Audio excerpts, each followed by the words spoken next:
அதே பேருந்து நிலையம். இன்னும் 10 நிமிடத்தில் நான் வழக்கமாக செல்லும் பேருந்து வந்துவிடும்.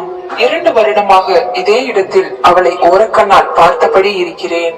நான் அறிந்த வரையில் ஒரு நாள் கூட அவள் என்னை திரும்பி பார்த்ததில்லை. சுடிதாரை தவிர எந்த ஒரு மாடர்ன் உடையிலும் என்னவள் தரிசனம் தந்ததில்லை. செல்போன் கூட அவள் அதிகமாக உபயோகித்து நான் பார்த்ததில்லை. எப்போதாவது ஒரு நாள் போனை எடுப்பாள். தனது குயிலிசை குரலால் பஸ் ஸ்டாப் வந்துட்டேன் அம்மா, காலேஜ் போயிட்டு கூப்பிடுறேன் என்பாள். அந்த குரலை கேட்கவே அவளுக்கு போன் வர வேண்டும் என நான் வேண்டிக் கொள்வேன். அதிக உயரமில்லை, அதிக நிறமில்லை. அவளின் கூந்தலின் பின்னலை பிடித்து இழுத்து விளையாட ஏனோ என் மனம் அடிக்கடி இயங்கும். அவளின் கண்களில் நிஜமாகவே ஏதோ ஈர்ப்பு உள்ளது. என் மனம் அறிந்த வரையில் அவள் எந்த ஒரு ஆண்மகனையும் ஏறெடுத்து அவள் பார்த்ததில்லை. அவளின் காலில் அணிந்த கொலுசின் ஒளியிடம் நான் தினமும் பேசிக்கொள்வேன். ஒரு நாள் கூட அவளை பின்தொடர்ந்து சென்றதில்லை. என்னால் அவளுக்கு எந்த கெட்ட பெயரும் வருவதை நான் விரும்பவில்லை. என் காதல் தேவதையின் பெயரை கூட நான் அறிந்ததில்லை. என் கல்லூரியின் அடங்காத காளைகளில் நானும் ஒருவன். ஆனால் அவளின் முன்னால் ஏனோ கட்டுண்டபடி நிற்க தோன்றுகிறது. அடம்பிடித்து வாங்கிய ராயல் என்ஃபீல்ட் வீட்டில் அடங்கி நிற்க அவளை காண வேண்டும் என்ற ஒரே காரணத்திற்காக பேருந்தில் பயணிக்கிறேன். அவள் எந்த கல்லூரி என்று கூட எனக்கு தெரியாது. நான் என் கல்லூரி பேருந்து நிறுத்தத்தில் இறங்கிய பின்னும் அவள் பேருந்தில் தான் இருப்பாள். தினமும் நான் நிற்கும் அதே பேருந்து நிறுத்தத்தில் தான் நிற்பாள். எத்தனையோ பெண்களை என் கல்லூரியிலும் சரி வெளியே பல இடங்களிலும் பார்த்துள்ளேன். உங்க பாசையில் சைட் அடித்துள்ளேன். அவர்களின் கிண்டல் பேச்சுகளும் சத்தமான விளையாட்டுத்தனங்களையும் விட அவளின் அமைதி என்னை தினமும் இம்சிக்கும். அவளுக்குள் ஏதும் சோகம் ஒளிந்திருக்குமோ என நான் அடிக்கடி யோசித்ததுண்டு. என் கல்லூரியில் எனது ஜூனியர் பெண்ணொருத்தி என்னிடம் தன் காதலை சொன்ன போது அவளுக்கு அட்வைஸ் மழையும் கொஞ்சம் என் பாணியில் திட்டியும் அனுப்பிவிட்டேன்.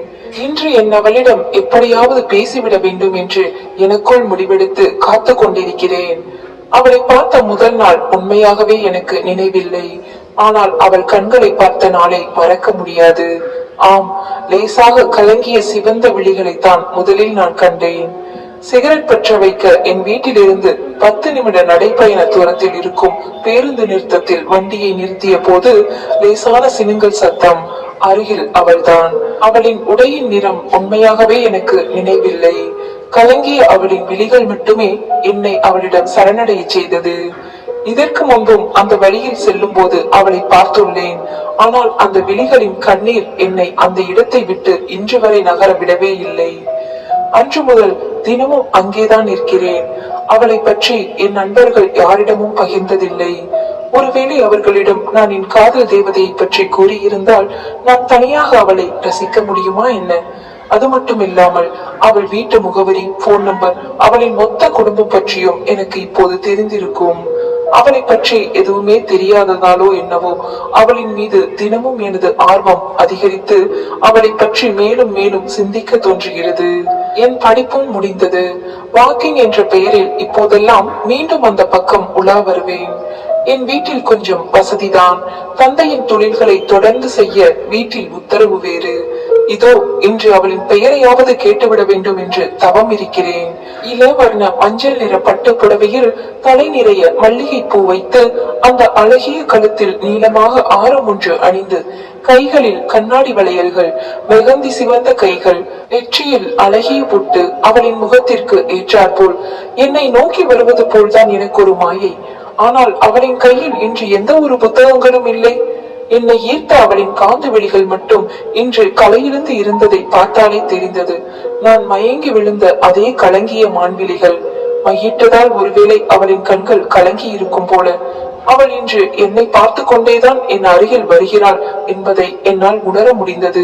சட்டென்று சினுங்கிய என் மொபைல் போனின் ஒளி சிறு வினாடி அவளிடம் இருந்து என் கவனத்தை திருப்பியது. எதிர்பக்கத்தில் இருந்து, டேய் கார்த்தி, என்னடா பண்ற இவ்வளவு நேரம்? ஒழுங்கா சீக்கிரம் வீட்டுக்கு வந்து சேரு. உனக்காக எவ்வளவு நேரம் வெயிட் பண்றது கார்த்திக்? அம்மா, அந்த 10 மினிட்ஸ் வந்துடுறமா என அம்மாவின் காலை கட் செய்து திரும்பினேன். என்னவள் எனக்கு நேரெதிரில் தலை குனிந்தபடி நின்றாள். ஒரு நிமிடம் என் உடல் முழுவதும் வியர்வை துளிகள் ஸ்தம்பித்து நின்றன. அவள் கண்டிப்பாக என்னிடம்தான் ஏதோ பேச வந்துள்ளாள் என்பதை நினைத்த போதே என்னால் அந்த சந்தோஷத்தை கட்டுப்படுத்த முடியவில்லை. என் அறியாமல் தலையினை தடவியபடி அவளை நோக்கி ஏங்க என்றேன். என் கைகள் அனிச்சையாக அவள் முகம் நோக்கி சென்று அவளின் தலையினை நிமிர்த்த அதே சிவந்த கலங்கிய கண்கள். அப்படியே அதை பார்த்த வினாடி உலகத்தில் நாங்கள் இருவர் மட்டும்தான் உள்ளோம் என்பது போல் ஒரு உணர்வு. எனக்கு ஏனோ அவளின் அந்த விழிகளை காண முடியவில்லை. உள்ளே ஏதோ ஒரு மாதிரி இம்சித்தது. அந்த கலங்கிய விழிகள் என்னிடம் ஏதேதோ சொல்ல ஏங்கியதை என்னால் புரிந்து கொள்ள முடிந்தது. அவள் செவ்விதழ் திறக்கும் நிமிடத்தை தவமிருந்து இப்போது காண போகிறேன். அவள் என்னிடம் இன்னைக்கு என்ன பொண்ணு பார்க்க வர்றாங்க என்று திக்கி திக்கி கூற ஒரே வார்த்தையில் அவளின் மனதை நான் அறிந்து கொண்டேன். அதில் விருப்பமில்லாமல் என்னை நோக்கி வந்திருக்கிறாள் என்று அறிந்து கொண்டேன். இருந்தாலும் எனக்கு சிறு குழப்பம். அவள் மனதில் நான் இருக்கிறேனா? ஏற்கனவே காலம் கடந்து விட்டது. இனியும் தாமதிக்க விருப்பமின்றி என் பேரு கார்த்திக். உடனே அவள் தெரியும். நான் என்னை முடிக்க விடாமல் அவளே தொடர்ந்தாள். உங்களை பத்தி எனக்கு எல்லாமே தெரியும். நான் தான் யாருன்னு உங்களுக்கு தெரியாது. எனக்கு அதிர்ச்சி. உண்மையில் ஆண்கள் தான் மண்டுகளாய் உள்ளோம். பெண்கள் நல்ல புத்திசாலி கூடவே. எதுவும் நடக்காதது போல் வெளியில் காட்டிக்கொள்ளும் சிறந்த நடிகைகள். என் காதல் கள்ளியிடம் இதை நான் எதிர்பார்க்கவே இல்லை. எப்படி என்று நான் புருவம் உயர்த்த அவள் நீங்கள் 2 வருஷமா எனக்காகவே இங்க வர்றது எனக்கு தெரியும். நான் லேசாக நாக்கை கடித்தபடி அவரின் பேச்சை கவனிக்கலானேன். நீங்க போடுற ப்ளூ கலர் ஷர்ட் அப்புறம் பிளாக் கலர் ஷர்ட் எனக்கு ரொம்ப பிடிக்கும். எனக்கு இப்போது லேசான புன்னகை கலந்த வெட்கம். அவள் மேலும் தொடர்ந்தாள். நீங்க என்கிட்ட வந்து பேசுவீங்கன்னு டெய்லி ரொம்ப ஆவலா வெயிட் பண்ணுவேன். ஆனா பார்வையோடு மட்டுமே நீங்க நிறுத்திடுவீங்க. அதனாலயே நான் நிறைய தடவை கவலைப்பட்டிருக்கேன். வேறு எதையும் சொல்ல எனக்கு இப்போது டைம் இல்ல. இன்னும் கொஞ்ச நேரத்துல என்ன பொண்ணு பார்க்க வர்றாங்க. எப்படியும் மாப்பிள்ளைய பிடிக்கலன்னு தான் நான் சொல்ல போறேன். ஆனாலும் உன்கிட்ட இன்னைக்கு கண்டிப்பா பேசிடணும்னு தோணுச்சு. நீ நல்லவனா கெட்டவனாலாம் எனக்கு தெரியாது. ஆனா உன் கூட இருக்கணும்னு எனக்கு என் மனசுக்கு தோணுது. டெய்லி உன்னை பத்தி யோசிப்பேன்.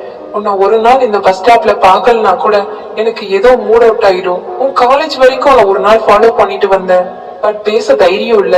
ஆனா இன்னைக்கு கண்டிப்பா நான் பேசியே ஆகணும். உனக்கு என்ன பிடிக்குமாடா? இல்ல சும்மா சைட் மட்டும் அடிச்சியா?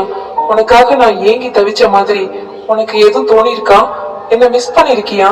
என்ன பத்தி நினைச்சிருக்கியா? உனக்கு தெரியாம உன்னை பார்க்கும் போதெல்லாம் எனக்கு ஏற்பட்ட மாதிரி ஏதாவது ஃபீலிங்ஸ் உனக்கும் வந்திருக்காடா? இல்ல நீயும் எல்லா பசங்க மாதிரி சும்மா சைட் அடிச்சியா? அவளிடம் சத்தியமாக இது போன்ற வார்த்தைகளை நான் எதிர்பார்க்கவில்லை. நீ எனக்கு வேணும் Karthik. I love you Karthik. நாளைக்கு இதே இடத்துல திரும்ப மீட் பண்ணலாம். என் பதிலை எதிர்பார்க்காமல் அவள் சென்று விட்டாள். என் முட்டாள் மனம் அவளின் பெயரை கூட கேட்கவில்லை. மீண்டும் என் மொபைல் போன் சினுங்கிட டென்ஷனுடன் என்னம்மா என ராகம் பாடி எரிச்சலுடன் பேசினேன். டேய், உனக்காக எவ்வளவு நேரம் வெயிட் பண்றது? முதலில் வீட்டுக்கு வாடா. எங்கடா போய் தொலைஞ்ச? உனக்கெல்லாம் எப்பதான் பொறுப்பு வரப்போகுதோ தெரியல. ஐயோ அம்மா, போதும் இருமா வரேன் என காலை கட் செய்து எப்போதும் திட்டாத என் அம்மாவிடம் இன்று ஏனோ மனம் எரிச்சலை கொட்டியது. காலையிலேயே உங்களுக்கு என்னவா? என்னவள் தூரத்தில் மறைந்து விட்டாள். யாருமில்லா அந்த பேருந்து நிறுத்தத்தில் நான் மட்டும் தனியாக நின்றேன். அவளை பற்றி எதுவுமே கேட்காததை எண்ணியபடி என்னை நானே நொந்து கொண்டேன். நாளை இதே இடத்தில் பார்க்கலாம் என்று சொன்னாலே அந்த ஒரே நம்பிக்கையில் மட்டும் மனம் நாளையை எதிர்பார்த்தபடி மனமெங்கும் என் காதல்காரியை நிரப்பிட அவள் சென்ற திசைக்கு எதிர் திசையில் நடக்கலானேன். வீட்டுக்குள் நுழைந்த மறுநொடி என் வீட்டில் உள்ள அனைவரின் கோப கண்களும் என்னை நோக்கி இருந்தன. வரிசையாக அவரவர்களுக்கு மனம் நிறையும்படி என்னை தாளித்தவாறு இருக்க நான் தலை குனிந்தபடி அத்தனை அர்ச்சனையையும் வாங்கி கொண்டேன். திடீரென ஓர் நிசப்தம். ஆம், என் அப்பா இன்றி. அவனை திட்டுறது போதும், போய் எல்லாம் கிளம்புங்க. என் அப்பா மட்டும் அமைதியாக வந்தார். சீக்கிரம் ரெடியாகு என என் முதுகை தட்டியபடி கூறிவிட்டு சென்று விட்டார். எங்கள் வீட்டின் இளவரசி, ஆனால் எனக்கு மட்டும் ராட்சசி, என் தங்கையை தேடினேன். எங்கே போறோம் எல்லாரும்? உடனே அவள், ஏன் நடிக்கிற? உனக்கு தெரியாதா? சத்தியமா தெரியாது லூசு. ஐ ஜாலி, சொல்ல மாட்டேனே, யோசிச்சு யோசிச்சே சாவுடா என என் நிலைமை புரியாமல் சென்று விட்டாள். நானும் சீக்கிரம் என் அப்பா கிளம்ப சொல்லியதால் என் அறைக்கு சென்று கிளம்பலானேன். அடுத்த 20 நிமிடத்தில் அப்பா, அம்மா, தங்கை, அண்ணா, அண்ணி, எங்க வீட்டு குட்டி ஏஞ்சல் ஓவியா என அனைவரும் கிளம்பி மங்களகரமாய் நிற்க நானும் வந்து அவர்களுடன் இணைந்து கொண்டேன். கார் ஓட்டும் பணியை இன்றி என் அண்ணன் எடுத்துக்கொண்டான். நான் என் தங்கையிடம் மீண்டும் கெஞ்ச தொடங்கினேன். செல்லம்ல, பிளீஸ்ல சொல்லேன். இதுக்குதான் தங்கச்சி அனுப்புற மெசேஜ பாக்கணும்னு சொல்றது. போடா போ, போய் நேத்து நான் அனுப்புன வாட்ஸ்அப் மெசேஜ பாருடா. நான் அவசர அவசரமாக என் மொபைலை எடுத்து வாட்ஸ்அப்பில் பிசாசு என்ற கான்டாக்டை ஓபன் செய்ய கிட்டத்தட்ட 10 மெசேஜ்கள் நேற்று அனுப்பியுள்ளார். ஒவ்வொன்றாக நான் படிக்க தொடங்கினேன். டேய் அண்ணா, ஒன்ன தாண்டா, ரிப்ளை பண்ண இல்ல பின்னாடி ஃபீல் பண்ணுவடா. டேய் தடியா, அட லூசு அண்ணா, நாளைக்கு உனக்கு பொண்ணு பார்க்க போறோம் கார்த்திக். அம்மா உன்கிட்ட சொல்ல சொன்னாங்கடா. போன் பண்ணேன் அவனுக்கு, ஏன்டா எடுக்கல? எப்படா வீட்டுக்கு வருவ? காலையில 9 மணிக்கு ரெடியா இரு. பொண்ணு போட்டோ அனுப்புவாடா. ரிப்ளை பண்ணனா போட்டோவும் நம்பரும் அனுப்புவேன். அட போடா, பாய் இடியட் நாயே. நான் மெசேஜை படித்து முடித்ததும் என் தங்கையை தலை சுரிந்து கொண்டே பார்க்க அவளோ என்னை முறைத்தபடி இருந்தாள். நைட்டு தான் திடீர்னு முடிவு பண்ணாங்க, அதான் உன்கிட்ட சொல்ல சொன்னாங்க என்றாள் குட்டி பிசாசு. எல்லோரும் சிரித்தபடி இறங்க நான் அரைகுறை மனதில் என் வீட்டில் உள்ளவர்களை திட்டியபடி இறங்கினேன். மெதுமெதுவாய் அம்மாவின் அருகில் சென்று, இப்போ ஏமா எனக்கு கல்யாணம்? ஏய் கொஞ்சம் வாய மூடுடா. பொண்ணு வீடு வந்தாச்சு. பொண்ணு லட்சணமா இருக்கா, அமைதியான பொண்ணு. உன் அப்பாவோட சின்ன வயசு ஃப்ரெண்டோட பொண்ணுடா. நல்ல குடும்பம். எதுவா இருந்தாலும் நம்ம வீட்டுக்கு போய் பேசிக்கலாம். ஐயோ அம்மா, நான் சொல்றத முதல்ல கேளேன். சும்மா எதுவும் வளரி வைக்காம அமைதியா வாடான்றேன். அம்மா இப்ப வாய மூடுறியா? உங்க அப்பாவை கூப்பிடுவா. முதலில் பொண்ண பாரு, உனக்கு கண்டிப்பா பிடிக்கும். அதற்குள் எதிரில் ஒரு கும்பல். வாங்க வாங்க, வணக்கம். என் அப்பாவை ஒருவர் கட்டிப்பிடித்து வரவேற்க எல்லோரும் உள்ளே சென்றனர். நானோ கோபத்தின் உச்சத்தில் அத்தனையும் அடக்கியபடி மனதுக்குள், எல்லாரும் வீட்டுக்கு வாங்க, இருக்கு. பொண்ணா பாக்குறீங்க, பொண்ணு என்கிட்ட எதுவும் கேட்கறது இல்ல, நீங்களா முடிவெடுக்கிறது. இருங்க, பொண்ண பிடிக்கலன்னு சொல்றேன் என்று எனக்குள் புலம்பினேன். எல்லாரும் கடகலன்னு இருக்க நான் மட்டும் எரிச்சலுடன் எல்லாரையும் நரகத்தில் உள்ள யமனின் ஊழியர்கள் போல கற்பனை செய்து கொண்டேன். பொண்ண வர சொல்லுங்க, இது என் அம்மா. ஆமா அண்ணி, சீக்கிரம் வர சொல்லுங்க, இது எங்க வீட்டு பிசாசு. என்னடா உன் பொண்ண கண்ணுல காட்ட மாட்டியா? இது த கிரேட் ராமகிருஷ்ணன், என் அப்பா. உடனே என் அப்பாவின் நண்பர் சங்கரன் சிரித்தபடி சகுந்தலா என அவர் மனைவியை அழைக்க, என் அம்மாவின் வயதை ஒத்த ஒருவர் வந்து அவரின் காதில் ஏதோ ஓத, உடனே அவர் என் தந்தையிடம், ஒரு நிமிஷம் கிருஷ்ணா, இந்த வந்துடுறேன் என உள்ளே சென்று விட்டார். நானும் ஏதோ சட்ட சிக்கலாகிவிட்டது என்று ஜாலியாக இருந்தேன். அந்த ஜாலி 2 நிமிடம் கூட நீடிக்கவில்லை. சகுந்தலா, சீக்கிரம் ஜனனியை கூட்டிட்டு வாமா. நாம் பொண்ணை பார்க்க விருப்பமின்றி தலையை குனிந்தபடி இருக்க, என்னை தவிர அனைவரும் அந்த ஜனனியை புகழ்ந்தவாறு, பொண்ணு அழகா இருக்கா. உடனே எங்க வீட்டு பிசாசு, டேய் அண்ணிய பாருடா, கீழே குனிஞ்சு என்ன தேடுற? வெக்கமாடா அண்ணா. அந்த பிசாசின் கிண்டல் என்னை எரிச்சலூட்ட என் அம்மா உடனே கார்த்திக் எனவும் நான் வேறு வழியின்றி நிமிர்ந்தேன். ஆனால் அங்கே அந்த ஜனனி இல்லை, உள்ளே சென்று விட்டால் போல. எங்க வீட்டு பிசாசு மீண்டும், ஆமா நீ ஹீரோ மாதிரி ஸ்லோ மோஷன்ல பார்த்தா அது வரைக்கும் அண்ணி நிப்பாங்களா என மீண்டும் என்னை கிண்டல் செய்வதா எண்ணி எரிச்சலூட்ட, நான் உடனே பொண்ணு கிட்ட தனியா பேசணும் என சட்டென்று கூறிவிட்டேன். அங்கு இருந்த அனைவரின் முகமும் வெளியேறியபடி இருக்க என் அப்பா மட்டும் சிரித்தபடி அவர் நண்பரை பார்க்க, அவருக்கும் அதில் சம்மதம் போல. ஜனனி வீட்டின் மொட்டை மாடிக்கு நான் சென்றேன். அநேகமாய் அந்த ஜனனியும் என்னிடம் பேச காத்திருப்பாள் போல. நான் உடனே அவளை பார்க்க தலையை நிமிர்த்த என் அவளை ஜோடித்த அதே இளவர்ண மஞ்சள் நிற புடவை. ஆனால் விழிகளில் இருந்த அந்த கண்ணீர் இல்லை, காதல் மட்டுமே தெரிய என் அருகில் அவள் வருகிறாள். நான் வார்த்தை ஏதும் பேச விரும்பாமல் அவளை நோக்கி ஓடினேன். அவளும் தான். இப்போது என்னவள் இல்லை, என் ஜனனி என் கையை இறுக பிடித்தபடி என்னை நோக்கி நகைக்கிறாள். ஆம், நான் பார்க்க வந்தது என்னவளை தான். பின்பு அப்படியே அவளை கட்டி அணைத்துக் கொண்டேன். பின்பு என்னை விட்டு நகர்ந்தவள் என் கையை மீண்டும் இறுக பற்றி கொண்டாள். எனக்கு ஒருவேளை இது கனவாக இருக்குமோ என்று தோன்றியது. நான் அவளிடம் குறும்பாக, பையனை நிஜமாவே பிடிக்கிறேன்னு சொல்ல போறியாடி? அவளின் மார்பில் அடித்தபடி சிரித்துக் கொண்டு திரும்பி ஓட முயல, நான் அவளின் கூந்தலின் பின்னலை இழுக்க, அவளின் முதுகு என் மார்பில் வந்து சாய நான் அப்படியே அவளை கட்டி கொண்டேன். அவளின் காதோரமாய், நாளைக்கு பஸ்தா வருவிய ஜனனி?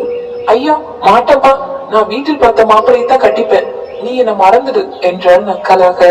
நான் உடனே அவளை தள்ளியபடி, என்னால வீட்டுல பார்த்த பொண்ணெல்லாம் கட்டிக்க முடியாது, நான் லவ் மேரேஜ் தான்ப்பா என்றேன் தலையை சொரிந்தபடி. அவள் என்ன நினைத்தாலோ மீண்டும் மூடி வந்து என் மேல் சாய்ந்து கொண்டாள். ஆறுதலாய் அவள் தலையை கோதிவிட்டேன். அவளை மீண்டும் நிமிர்ந்து என்னை பார்த்து, கீழே எல்லாரும் வெயிட் பண்றாங்க, போலாமா? நானும் உடனே என்றேன் அரைமனதாய். அவளின் கண்கள் மீண்டும் சந்தோஷத்தில் கலங்க கண்ணீரை துடைத்து விட்டேன். அவளின் நெற்றியில் இதழ் பதித்து ஐ லவ் யூ என்றேன். உனக்காக இனி நான் இருக்கிறேன் என்றேன்.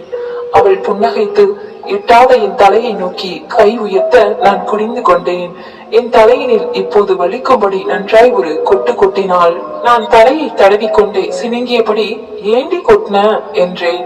உடனே ஜனனி, ஏண்டா கண்ணால அத்தனை பார்வை பாக்குற, உனக்கு என்கிட்ட வந்து பேச முடியாதோ? ஆமா, எந்த தைரியத்துல பொண்ணு பார்க்க வந்த? பொண்ணு வேற யாராவது இருந்திருந்தா என்ன பண்ணிருப்ப? ஃப்ராடு. உடனே நான், ஏய், எல்லாமே எங்க வீட்டு கல்பிரிட்ஸ் பண்ண வேலை, எனக்கே தெரியாது ஜனனி. நீ அமைதியான பொண்ணுன்னு நினைச்சேன், இப்படி பேசுற? அமைதின்னு நான் சொன்னேனாடா உன்கிட்ட? உனக்கு கண்டிப்பா இதுக்கு பனிஷ்மெண்ட் இருக்கு. ஹே, என்ன பனிஷ்மெண்ட்?